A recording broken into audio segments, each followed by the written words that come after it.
শবে বরাত ইসলামের একটি গুরুত্বপূর্ণ রাত, যা শাবান মাসের ১৪ তারিখের রাত অর্থাৎ ১৫ই শাবানের রাত হিসেবে পালন করা হয়। এই রাতকে গুনাহ মাফ, রহমত ও বরকতের রাত হিসেবে গণ্য করা হয়। শবে বরাতের বিশেষ আলামত বা বৈশিষ্ট্যসমূহ নিম্নে বর্ণিত হল। ১. রহমত ও মাগফিরাতের রাত। শবে বরাতকে আল্লাহ তাআলার বিশেষ রহমত, ক্ষমা ও দোয়া কবুলের রাত বলা হয়। হাদিসে এসেছে, এই রাতে আল্লাহ অসংখ্য বান্দাকে গুনাহ থেকে মুক্তি দেন। ২. অধিক ইবাদতের গুরুত্ব।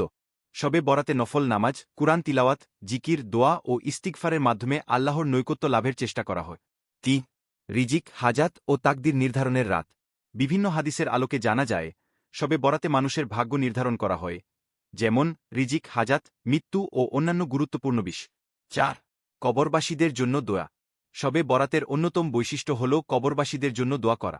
রাসূলুল্লাহ সাল্লাল্লাহু আলাইহি ওয়াসাল্লাম এই রাতে জান্নাতুল বাকি কবরস্থানে গিয়ে মৃতদের জন্য দোয়া করেছেন বলে হাদিসে উল্লেখ আছে। ৫. গুনাহ মাফের সুযোগ। যারা সত্যিকারের তোবা করে, আল্লাহ তাদের গুনাহ মাফ করে। তবে হাদিসে এসেছে, মুশরিক, বিদ্বেষ পোষণকারী, অহংকারী, আত্মীয়তার সম্পর্ক ছিন্নকারী ও জুলুমকারী ব্যক্তি এই ক্ষমা থেকে বঞ্চিত হতে পারে যদি তারা অনুতপ্ত না হয়। ৬. রোজার সুন্নত। অনেক ইসলামিক পণ্ডিতের মতে রাসূল সাল্লাল্লাহু আলাইহি ওয়াসাল্লাম শবে বরাতের পরের দিন ১৫ই শাবান রোজা রাখার প্রতি উৎসাহিত করেছে। ৭. বাতাস ও আবহাওয়ার বিশেষত্ব। কিছু বর্ণনায় এসেছে, শবে বরাতে আকাশ স্বচ্ছ ও উজ্জ্বল থাকে এবং সৃষ্টিজগতে এক বিশেষ প্রশান্তির অনুভূতি বিরাজ করে।